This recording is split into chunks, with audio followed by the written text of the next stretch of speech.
While the British ruled India, a man was born who was to play a major role in the destiny of Assam. Much of what Assam is today is what he dreamt of, worked for, and fought for. Born on the 6th of June 1890 at Roha, district Nowgong, he was named Gopinath Bordoloi.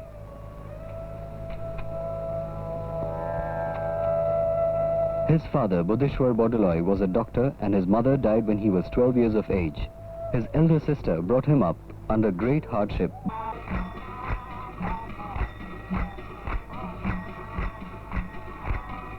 As a boy, Bordoloi grew up close to the people of Assam. As long as he lived, this closeness did not diminish. He was sent to the Cotton Collegiate School in Guwahati for his studies. Gopinath, if I have freedom in my love, in my soul I am free, for birds alone that soar above enjoy such liberty.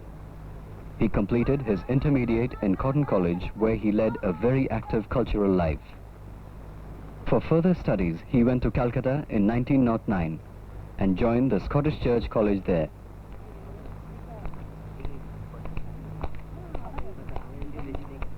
Momentous events were sweeping Bengal then. Lord Curzon, who had partitioned Bengal in 1905, was making an attempt to curb the growth of the anti-British feeling.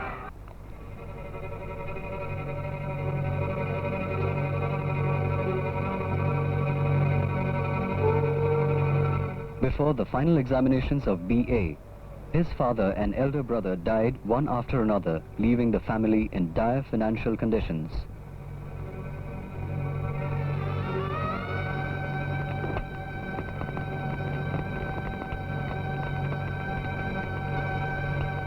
But his sister urged him to continue his MA education on her earnings from weaving silk clothing for women. In 1914, having got his MA in history, Bordoloi returned to Assam. The anti-British voices that he had heard raised defiantly in Calcutta was echoed in Assam by Tarun Ram Phukan. Between Tarun Ram Phukan and Bordoloi, a close relationship began. The nationalist leader guided Bordoloi at every turn.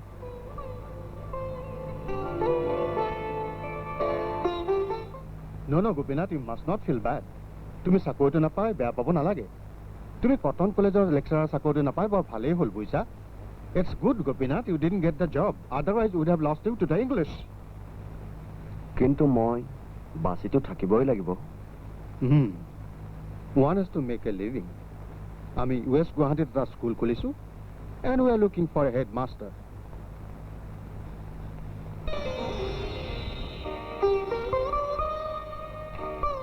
Phukan was right.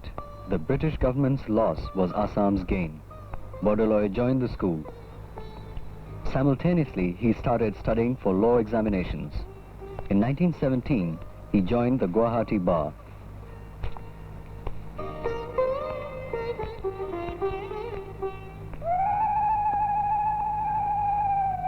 In the same year, he got married to Shurabala, the only daughter of late Bhumikanta Mazindar Barua of North Guwahati. मैं छोटी थी, मेरी शादी में छोटी थी, मेरे पति ने मेरे को सब सिखाया, खाना पकाना, सूट काटना, हिंदी पढ़ना. Gandhiji's call for Swaraj and non-cooperation spread like wildfire in the country.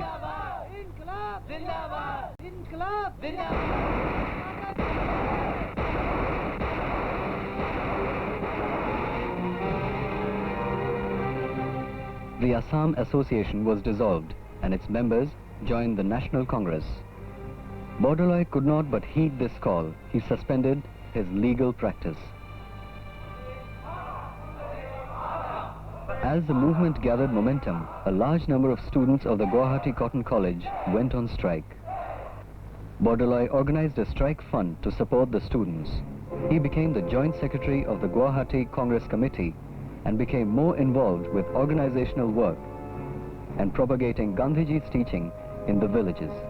the quiet observer was being drawn into the whirlpool of action. In August 1921, Gandhiji came to Assam. In the presence of a crowd of nearly 25,000, Gandhiji set fire to a pile of foreign clothes.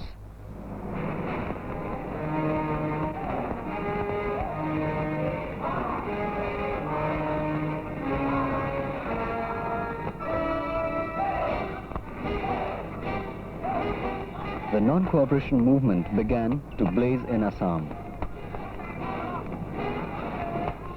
On November 30th, 1921, Phukan was arrested. A meeting was held in protest. The disciple of Phukan had become the new voice of Assam. In December 1921, while getting ready to attend the Ahmedabad Congress session, Bordoloi received news that the police might arrest him. Disguised in a turban, he left.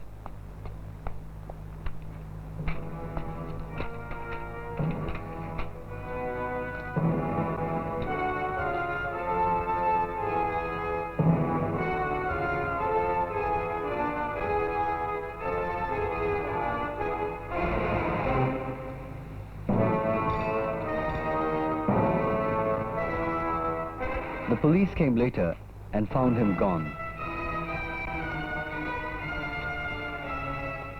In Ahmedabad, Gandhiji advised him to publicize the speeches of Phukan and carry the message of freedom into every house in Assam. Gopinath, स्वतंत्रता संग्राम का प्रचार, फुकन का भाषण, आसाम के गांव-गांव में प्रचार करेंगे तो आजादी मिलेगी.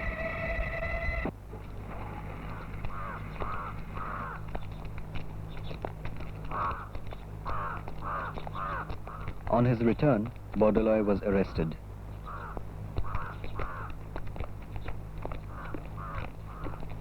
In jail, Bordoloi had the time to ponder and reflect upon the philosophy behind the political activities that he had got involved in so deeply.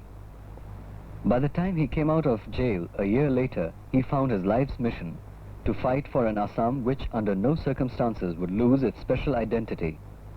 When the Congress passed the famous Lahore resolution of total boycott in 1929, Phukan and Bordoloi differed. They felt that the British government had to be fought also from within the government in order to oppose its repressive measures. Phukan and Bordoloi resigned from the Congress party on account of this difference of opinion. For several years now, Bordoloi had been the chairman of the Guwahati municipality. It was around this time that he began to popularize two demands that Assam had been making for a long time: a separate high court and a university. By 1937, Bordoloi had rejoined the Congress and was elected to the Assam Legislative Assembly. And although it was the single largest party in the Assembly, the Congress High Command did not allow the Assam Congress to enter into coalition with other parties. 18 months later, in 1938, Subhash Chandra Bose, the then Congress President, allowed Bordoloi to form a coalition government in Assam. The Bordoloi ministry lasted for 14 months. I would like to start with a tax on the tea planters. His government introduced agricultural income tax on tea planters. The rich British planters were furious, but in 1 year, the tax amounted to rupees 40 lakhs. Taxing the rich was matched by reducing the taxes on the poor. Land revenue was cut by 50% on smaller holdings. The poor peasants, perpetually burdened with debts and constantly faced with the forced sale of land, at last breathed a sigh of relief. The tribal lands encroached by immigrants from Bengal during the Saudullah ministry were once again vacated by Bordoloi. This pleased the tribals immensely.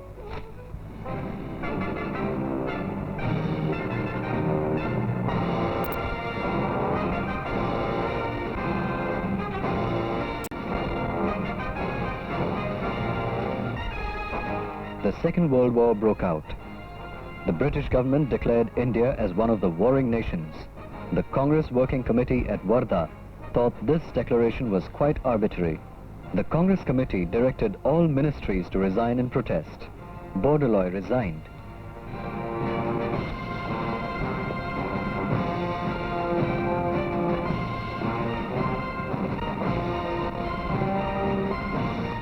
The Congress soon embarked upon a satyagraha campaign to generate public opinion against the imperialistic war. The satyagrahi and his colonial rulers were bound to clash.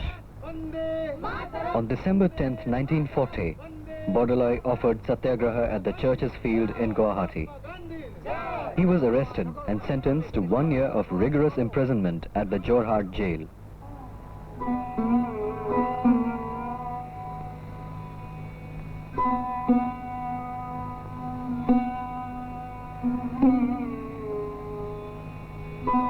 While at jail, Bordoloi sadly heard of the eclipse of the civil liberties all around and of the use of the Indian Press Act by the British government to muzzle the patriotic newspapers, printing presses, and confiscate anti-war leaflets and pamphlets.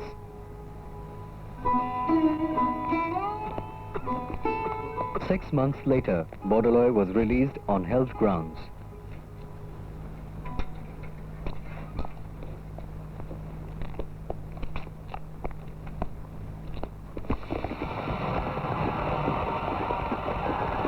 On December 6, 1941, the police lathi-charged an anti-war procession of the students of the Guwahati Cotton College.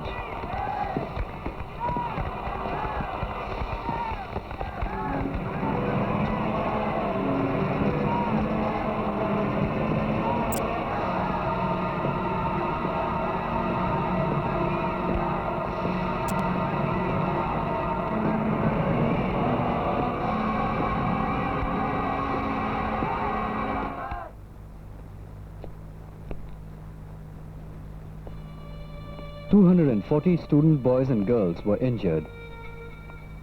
Bordoloi led a move to remove the deputy commissioner responsible for this police barbarism. But the British government refused to listen. The empire was in a state of panic both from within and without.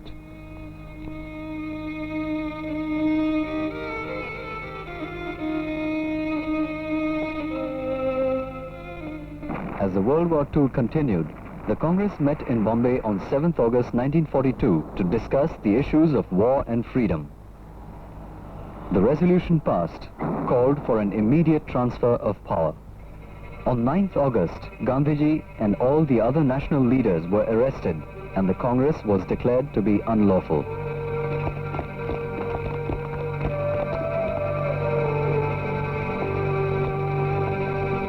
While returning from Bombay at Dhubri railway station, Bordoloi was arrested and taken to Jorhat jail. In jail, while the leaderless mass outside were engaged in a life and death struggle against their hated rulers, Bordoloi passed his days behind bars in deep agony. It was here in jail that he wrote several books about his two heroes Phukan and Gandhiji, about Rama, whom he treated as an ideal man, a short fascinating biography of Buddha, and also wrote on Jesus Christ and Prophet Muhammad. In jail, he also met quite a few of the popular heroes who later became legends, like Kamala Miri and Kushal Kumar.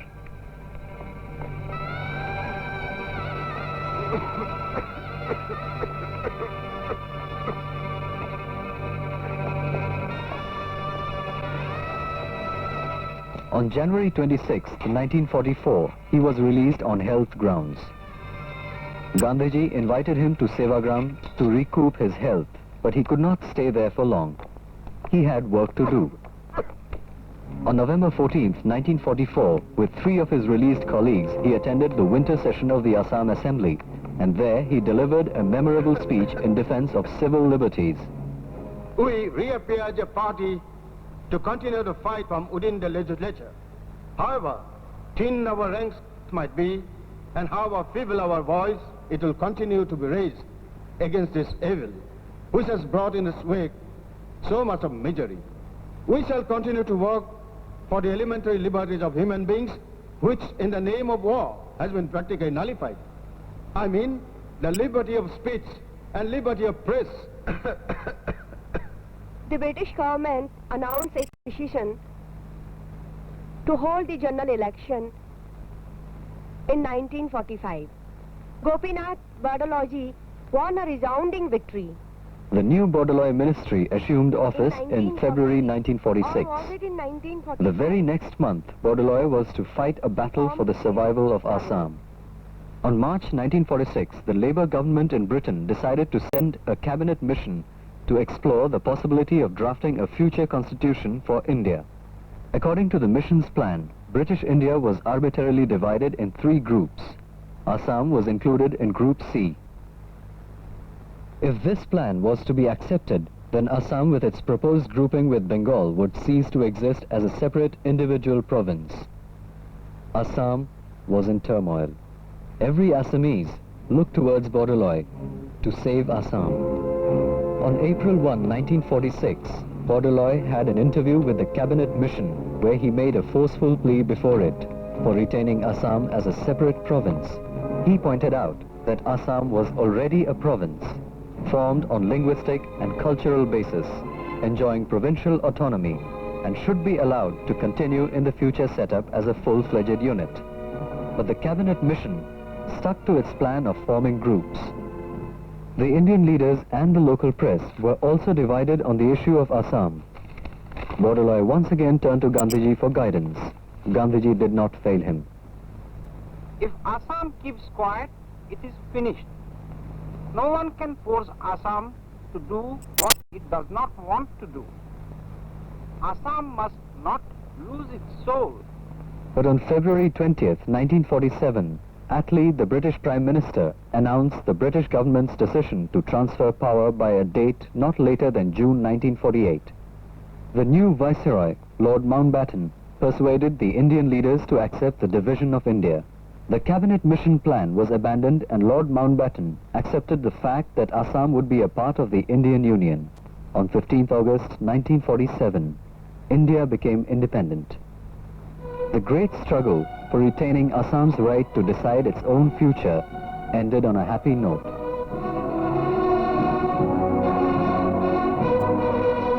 Bordoloi lived for only 3 more years. It was too short a period for the proper working out of the innumerable plans he had set forth for Assam as its first chief minister. In 1948, the Bordoloi cabinet passed its industrial policy resolution, which outlined the industrial program for Assam. The Guwahati University was started in 1948. Assam Medical College and Engineering College were also founded during Bordoloi's time. The Guwahati High Court was established in 1948. Almost every institution that modern Assam can boast of can be said to have its beginning in those brief years when Bordoloi was the chief minister. He was made the chairman of a constitution subcommittee which framed the 6th schedule of the Constitution of India. On August 5th, 1950, he died of a heart attack at his Uluberi residence. Assam had lost the man who shaped it. One of Bordoloi's own poems sums up his life well. The floral wreaths have withered. In deep solitary gloom I lost my way. You guided my way by the tune of your flute. My woodland is without a flower. Rushed in the song of life, my last arti, a prayer of resignation, will be at your feet.